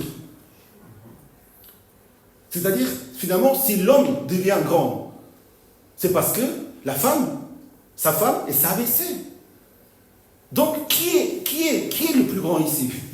Déjà, dans l'ancien Seigneur, celui qui est en bas est le plus grand. Mais, dans la réalité aussi, celui qui a fait son mari être grand, c'est parce que sa femme, elle s'est mise en bas. C'est elle qui l'a rendu grand. C'est elle qui l'a rendu leader. Si personne ne suit le mari, lui, on reste tous dans le même rang. Donc, le Seigneur nous demande, femmes, soyez sages, soyez grands, mais faites grand vos maris en vous soumettant et vous êtes plus grand qu'eux. Moi, je le sens chaque jour dans ma vie parce que ma femme, elle est beaucoup plus grande que moi. Sans ma femme, je ne pourrais pas être qui je suis. À chaque fois qu'elle me dit des choses, elle me fait mal au cœur. Mais si elle ne serait pas dans ma vie, peut-être que je serais encore dans des choses bizarres. Ma vie a été très bizarre. Mais dès que rentrait ma femme et que nous nous nouions dans le Seigneur, elle m'enseigne, elle me montre, elle me contrarie. Elle me contrarie souvent. Elle dit toujours l'opposé de ce que je pense. Et je sais qu'elle a raison. Mais ça fait mal. Mais grâce à elle, c'est ce que je peux être dans le ministère du Seigneur. Et je peux continuer à avoir cette manière. Et Dieu fait grâce à travers nos femmes. Amen. Et nos maris aussi. Et aussi parce que les maris, ce sont les responsables de tenir aussi sa famille. En fait, la responsabilité, la soumission et l'autorité, ils vont tous ensemble. Pourquoi nous nous soumettons au Seigneur? Parce que le Seigneur a l'autorité sur nous. C'est-à-dire que si l'homme, le mari, il a certaines autorités dans la famille, il doit avoir certaines autorités parce qu'il a une responsabilité sur sa famille. C'est lui qui doit conduire, c'est lui qui doit protéger, c'est lui qui doit tout faire pour rassurer la vie de sa famille. Amen. Ce n'est pas le rôle de la famille. Aujourd'hui, on peut faire ces choses ensemble. Mais l'homme doit toujours avoir dans la pensée, je dois mourir pour ma famille, pour protéger ma femme et mes enfants. Amen. Non pas moi tout seul. Si on sort de ces relations, de ces responsabilités, on ne peut pas se soumettre à lui. Quelqu'un qui ne prend pas la responsabilité, pourquoi on va se soumettre? Vous ne soumettez pas à quelqu'un qui ne pense pas à vous, il pense à soi-même. Donc si vous soumettez dans ce cas-là, vous vous faites mal. Et ces choses nous mènent à rien d'autre chose. Il faut avoir l'autorité avec la responsabilité. Amen. Parce que vous êtes des conducteurs, les pères. Nous sommes des conducteurs. Je sais que c'est quelque chose que nous devons apprendre à vivre, mais le Seigneur nous enseigne à travers sa parole de Dieu. Il faut que les maris, nous soyons soumettables. Avec la volonté. Les enfants, nous devons nous soumettre à notre Père. Parce qu'il est tellement bien. Il parle avec l'autorité, avec la responsabilité, avec l'amour, avec l'humilité. Soumettez-vous à moi parce que je suis le mari. Ça ne marche pas comme ça. Ça ne marche pas comme ça. Amen. Ça ne sert à rien. Soumettez-moi parce que je suis le pasteur. Ça ne sert à rien. Oui, pasteur. Mais on regarde, c'est qui toi? Ça ne sert à rien. La relation, c'est la vraie relation. C'est-à-dire, on doit être soumettable, on doit être humble, on doit être comme le Seigneur. Vous devez, le combat que vous devez amener dans le Seigneur alors, pour protéger votre famille, pour protéger vos enfants, votre famille. Il faut que nos familles se soumettent à votre responsabilité. Si vous prenez l'avion et vous n'êtes pas sûr que le pilote il va vraiment vous conduire bien, il ne faut pas monter sur cet avion-là. Il faut démontrer que vous êtes capable d'aimer et amener et protéger votre famille avec la parole de Dieu, avec le cœur sincère, avec la relation avec Dieu. Les hommes qui ont craint l'Éternel et qui craignent l'Éternel et qui cherchent Dieu, ils ont la vie intègre. La seule manière que les pères puissent vraiment mener et qui deviennent soumettables, c'est en étant dans la parole de Dieu. Amen. Ce n'est pas quelque chose de léger, parce que nous croyons vraiment à la relation, la vraie relation que nous devons protéger, la vraie responsabilité, c'est d'abord en étant un bon disciple du Seigneur, apprendre la parole de Dieu et enseigner la parole de Dieu pour que dans la famille, tout se passe bien. Il n'y a pas d'autre moyen. Marie aimait votre femme et ne veut aigrisser pas contre elle. Marie aimait votre femme comme Christ a aimé l'Église. Il s'est donné lui-même pour elle, afin de la conduire à la sainteté. Ça c'est comme le Seigneur a aimé, Christ a aimé le Seigneur. Vous savez, le mari et la femme, ils sont des vis-à-vis. Pourquoi? Non pas pour s'aimer avec les sentiments. Les sentiments, les émotions, c'est quelque chose qui font partie de la vie des couples. Mais ils ne sont pas la norme fondamentale, ou ce n'est pas ça qui va vraiment tenir la relation entre les deux. Ce n'est pas le but pour lequel Adam a été... Dieu a créé Adam et Ève pour qu'ils s'aiment, ils soient amoureux. Non. Bien sûr qu'il l'amour et son là. Mais finalement, à quoi se sert cet amour? Pour conduire son prochain vers la sainteté. Le mariage, c'est ça. C'est l'union pour devenir saint dans le Seigneur. Parce que si on est tout seul, on ne peut pas, on n'arrive pas. Bien sûr, il y a le don de célibat. Mais le don de célibat, c'est très, très, très particulier. Pourquoi on est célibat? Pour servir le Seigneur avec beaucoup plus de temps que le Seigneur nous permet. Mais même ce célibat, il a une famille spirituelle. Amen. Mais sauf pour servir le Seigneur, comme l'apôtre Paul il a dit, ça convient. Et une mauvaise interprétation dans les catholiques, ils ont obligé aux prêtres à ne pas se marier parce qu'ils croyaient que ça pouvait amener à meilleure spiritualité. Pas du tout. Je ne sais pas combien de pourcentage, 70%, 80%, 90%, tous les prêtres, ils commettent des adultères sexuels dans leur église. Il y a des preuves, c'est pas moi qui dis. Il y a des films, il y a des documentaires, il y a des témoignages. Pourquoi? Mariez-vous, amen. Mariez-vous. Une personne comme l'apôtre Paul, je connais aussi dans notre fédération des femmes qui ne sont pas mariées, mais qui servent la fédération. Parce qu'elles pensent qu'ils ont été appelés pour être. Mais ils ne connaissent pas ce genre des actes criminels ou abominables. Ils sont bien dans le Seigneur. Si vous n'êtes pas bien tout seul, il faut se marier. Amen. Amen. Tous sauf qui ont reçu les dons spirituels du Saint-Esprit, de célibat, tous vous devez vous marier. Amen. Amen. C'est pour ça que je me suis marié. Mais l'union, c'est pour devenir saint dans le Seigneur, l'un à l'autre. La famille aussi, c'est quelque chose qui nous rend saints. En étant père, mère, en étant en couple, ces relations. Si on est tout seul, ça peut être des fois, ce qu'ils disent, non, je peux tenir tout seul. Moi, j'ai le don célibat, tout ça. Mais si c'est pour le confort, si c'est pour ne pas avoir des responsabilités, ne pas avoir des engagements, ce n'est pas la sainteté du Seigneur. Cet engagement que nous avons dans la famille en tant que père, mère, qui est un lourd, très très fardeau lourd, et beaucoup de responsabilités. Et pour avoir cette autorité, il faut être vraiment dans le Seigneur, apprendre la parole de Dieu. Toutes ces choses que nous devons faire en tant que père et parents, c'est quelque chose qui nous rend saints. Sans cette pression, qui va faire l'effort? Si vous n'êtes pas père, mère, que vous devez vraiment élever les enfants et vraiment les conduire au Seigneur, chaque jour nous devons montrer l'image de Christ dans notre maison. Amen. Pour que les enfants disent, ah oui, je veux être comme mon père. La plupart des gens qui ne croient pas en Dieu, parce que pas la plupart, mais pas mal de personnes qui nous rencontrent dans la rue disent « Oh, parce que j'ai vu des chrétiens, ils sont tellement... J'ai pas envie d'aller à l'église. Ils sont tellement bizarres. Ils disent des choses bizarres. Même dans l'histoire, ils ont fait des choses bizarres, avec des mauvaises interprétations. Souvent, dans la famille des pasteurs, des familles des serviteurs, les enfants, dans le bon sens, dans le cas où ils ont mis les valeurs de la famille, ils vivent, les enfants, ils vivent dans la foi. Et souvent, ils deviennent aussi des pasteurs. Mais aussi dans beaucoup de cas, des familles des pasteurs, les enfants, ils partent loin du Seigneur. Pourquoi? Parce qu'ils ont eu leur père, leur mère. Oui, ils sont dans l'église, ils font beaucoup de choses. Mais ils ne sont pas là pour moi.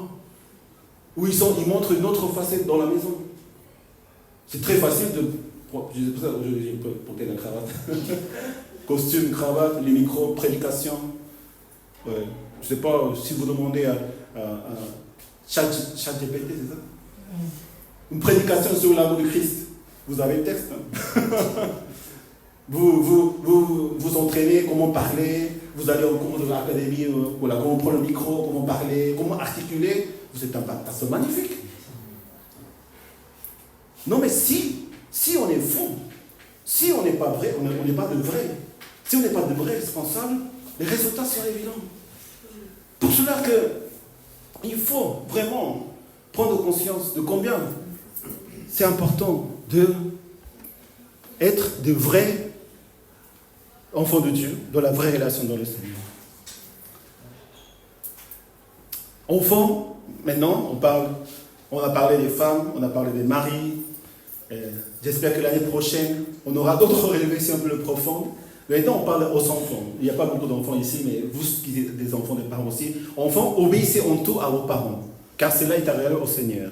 Comment obéir en tout? Déjà, sous condition que les parents, ils soient les parents, comme le Seigneur a dit dans leur vie. S'ils soumettent à leur vie, à la Seigneurie, s'ils vivent, obéissent à la parole de Dieu, tout ce qu'ils font dans le Seigneur, ils visent d'être irréprochables dans le Seigneur, dans la sainteté, il faut obéir en tout. Mais si les parents, d'abord c'est pour cela que mari, femme, vous devez être vraiment dans la vie du Seigneur, vraiment être dans la vraie relation, dans la vraie responsabilité. Ensuite, les enfants peuvent vous obéir. Mais si vous n'êtes pas dans la parole de Dieu, comment vous demandez d'obéir à ses parents? Ça fait très très peur parfois qu'on dit des choses, on fait des choses, et les enfants ils voient ces choses, et les enfants ils apprennent ces choses. On demande aux enfants d'obéir. Non. Il faut être obéissable. Amen. Allez dire, soyons obéissables.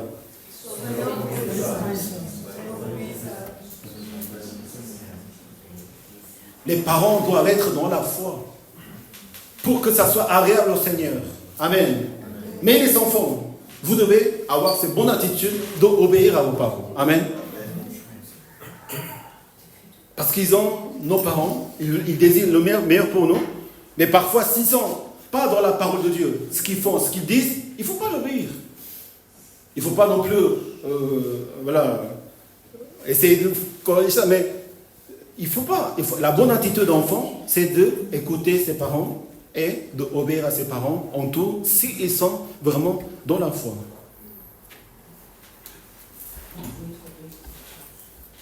C'est notre responsabilité d'avoir une vie en tant que parents par laquelle les enfants ils peuvent nous obéir. Amen.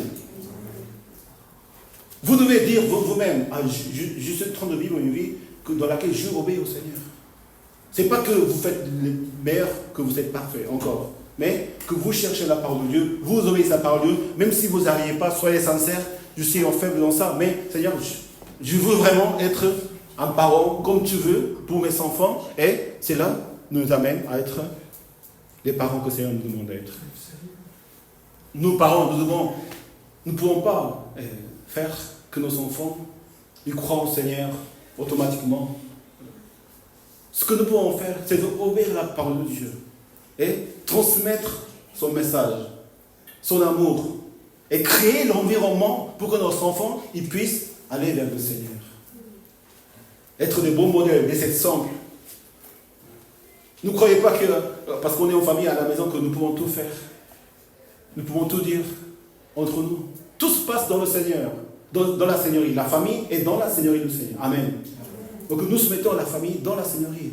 Nous devons vivre vraiment comme nous vivons dans le Seigneur, comme nous faisons au Seigneur à nos enfants, et ainsi de suite. Mais les enfants, nous devons avoir une bonne attitude. Ayez beaucoup d'estime, d'amour pour eux, à cause de leur travail. C'est l'apôtre Paul. Il dit aux Thessaloniciens par rapport à leur relation aux pasteurs, aux apôtres. Et j'aimerais bien aussi de préciser sur ça. Parce que la famille spirituelle n'est pas si différente. Qu'est-ce que l'apôtre Paul dit? Nous vous demandons, frères et sœurs, en 1 Thessaloniciens 5, de reconnaître ce qui travaille parmi vous et qui vous dirige dans le Seigneur et qui vous avertissent. Ayez beaucoup d'estime et d'amour pour eux à cause de leur travail. Soyez en paix entre vous. D'abord, si le père ne sacrifie pas sa vie pour sa famille, il n'est pas le père. De la même manière, le pasteur, s'il ne sacrifie pas sa vie, il n'est pas le pasteur. Vous n'avez jamais aucun... Vous n'avez pas déjà envie, vous ne devez pas non plus vous soumettre aux faux bergers, aux marchands, aux gens qui font le commerce, qui sont là simplement parce qu'ils sont payés d'être là. C'est le parabole de berger en Jean chapitre 10. Mais les pères et les pasteurs qui sacrifient pour l'Église, pour la vie des frères et sœurs, et si vous le voyez vraiment que c'est le cas, vous devez avoir de l'estime pour vos pasteurs. Non pas parce que quelque chose relationnel avec le pasteur entre nous, personnel, pour être bien en relation, pour être aimé, pour être honoré. Non, c'est pas ça. C'est spirituel. Quand vous avez de l'estime pour vous, pour ce qui sont sacrifiés pour vous, pour ces vraies relations et tout ça, il y a une bénédiction derrière que Seigneur vous donne dans votre vie. Non seulement dans notre relation, mais Dieu bénit les enfants qui ont le cœur obéissant. Et qui ils ont de l'estime. Il y a combien de pasteurs? Non, je pense que ma femme n'est pas d'ici, moi je ne suis pas d'ici. C'est pas pour dire que mais si ce n'est pas pour l'Église, si ce n'est pas pour le Seigneur, on n'a pas l'obligation d'être ici, n'est-ce pas? Bien sûr qu'on est dans la joie d'être ici. Mais quand je vois aussi des pasteurs, des missionnaires qui viennent d'Europe, de nos églises Evination, ils viennent avec leurs enfants. Des fois, ils ont 6 enfants. Les pasteurs américains, ils ont beaucoup d'enfants. C'est une bonne édition. Ils viennent avec les 6 enfants en France pour servir une église. Ils n'ont pas encore d'église. Ils annoncent les dans la rue, avec les 6 enfants. Donc ils viennent avec leur sacrifice. Et si nous voulons recevoir vraiment la bénédiction du Seigneur, il faut avoir de l'estime pour eux.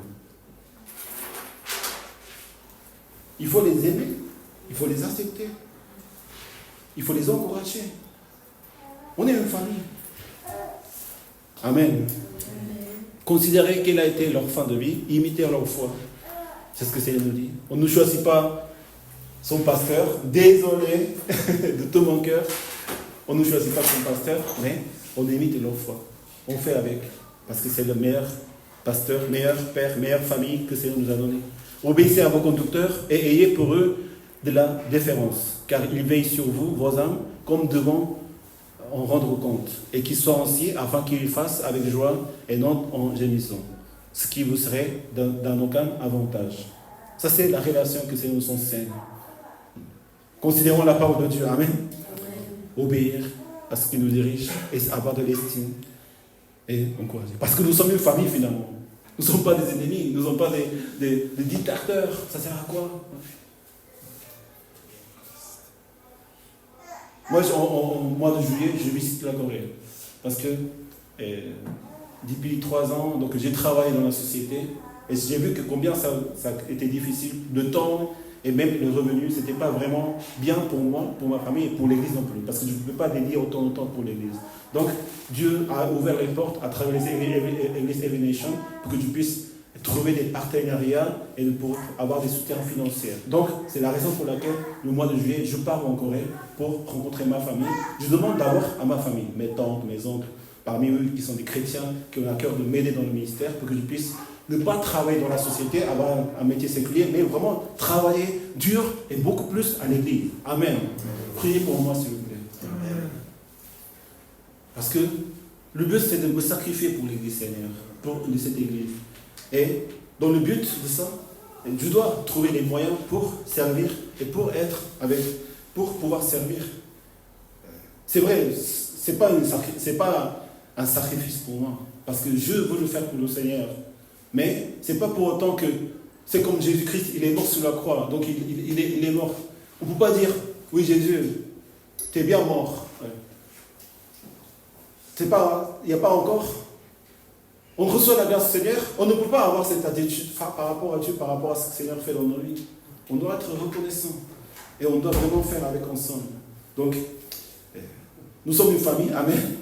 Marchons ensemble pour la gloire de Dieu. Dernière, Père, n'exaspérez pas vos enfants pour qu'ils ne se découragent. Encore Éphésiens chapitre 6, quant à vous, Père, n'irritez pas vos enfants, mais élevez-les en leur donnant une éducation et des avertissements qui viennent du Seigneur.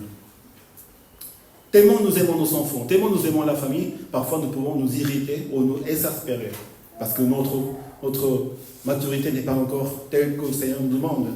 Mais il ne faut pas oublier que nous devons donner de l'éducation et de l'avertissement qui viennent du Seigneur. Amen.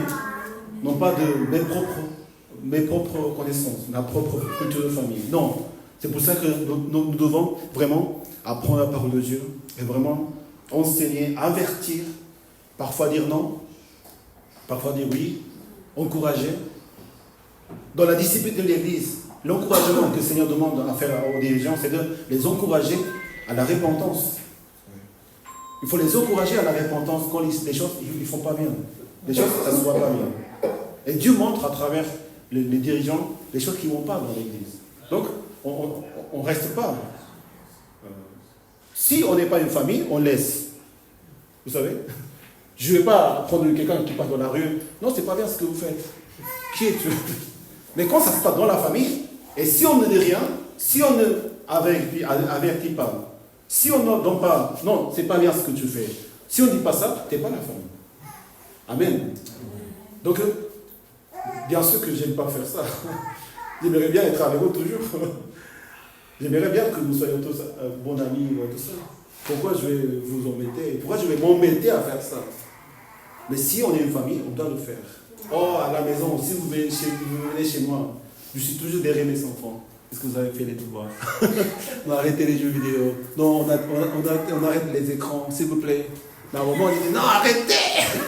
Ils arrêtent. Mais je m'en fiche, mes enfants, c'est leur vie. C'est comme, je limite un peu les amis de maison. Moi, je m'en fiche. Mais ton ami, il va bien. Peut-être il n'a pas les bonnes notes, peut-être il va rigoler. Bah, tant pis. Hein. Ah, comment ça? C'est ton ami. Il vient chez nous. Il vient manger avec toi. Et comment tu vas faire s'il part dans une autre école? Bah, j'aurai d'autres amis. C'est quoi ça? C'est quoi ces relations? Moi, ça me fait peur. Si on est la famille, on meurt pour la famille. Amen. Si le pasteur n'est pas là pour vous faire du bien, pour vous mettre dans la voie du Seigneur, selon ce que j'ai appris dans le Seigneur, il faut le faire. S'il vous laisse faire tout ce qu'on veut, on reste quoi ici? Ce n'est pas l'église Seigneur, je ne suis pas pasteur. Je suis juste un homme avec un cravate et un micro. Je ne veux pas être ça. Je ne suis pas là pour ça. Je suis en France. Je viens avec ma famille. J'ai rêvé ce Seigneur. J'ai rêvé la nationalité française. Amen. Je veux être vraiment un pasteur. Si je peux me permettre, un père, votre serviteur, votre esclave, pour vous aimer, pour que nous vivions ensemble, parce que c'est ça ce que Jésus nous a enseigné. Amen. Que le Seigneur bénisse nos familles, bénisse nos pères, nos mères, nos enfants. Alléluia. Prions ensemble.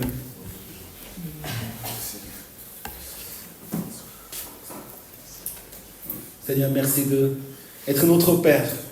Et on voit ton Fils unique, Seigneur. Et nous comptons combien pour toi, tu es assez important, ton Fils Jésus-Christ. Mais tu n'as pas épargné pour nous sauver, pour nous donner, Seigneur, pour nous faire une famille à toi. d'être réconcilié avec toi, le Père, à travers Jésus-Christ. Non seulement nous sommes réconciliés avec toi, mais nous sommes réconciliés, nous sommes ensemble unis dans la forme de Christ avec des frères et sœurs. Merci Seigneur pour cette famille. Merci Seigneur pour nos parents de sang. Merci Seigneur pour nos frères et sœurs de sang. Mais non seulement tu nous as donné la famille, mais tu as donné une famille spirituelle. Encore plus large, encore plus étonnante, encore plus mystérieuse. Et combien de richesses nous avons d'avoir un frère, une sœur qui nous comprennent, qui nous apprennent à vivre ensemble. Et Seigneur, aide-nous à être responsables de notre rôle, de garder cette relation, de tout faire vraiment pour garder cette relation. Et que toute personne qui ne connaisse pas le Seigneur, qui sont seuls spirituellement, même aussi dans les relations familiales, Seigneur, envoie. Et envoie-nous pour qu'ils viennent ici rejoindre cette famille, de vivre ta parole, vivre ton amour, vivre ta grâce ensemble jusqu'à la fin de notre Seigneur. Merci pour ton amour, merci pour ton Église. J'ai prié au nom de Christ. Amen. Applaudissons au Seigneur pour glorifier.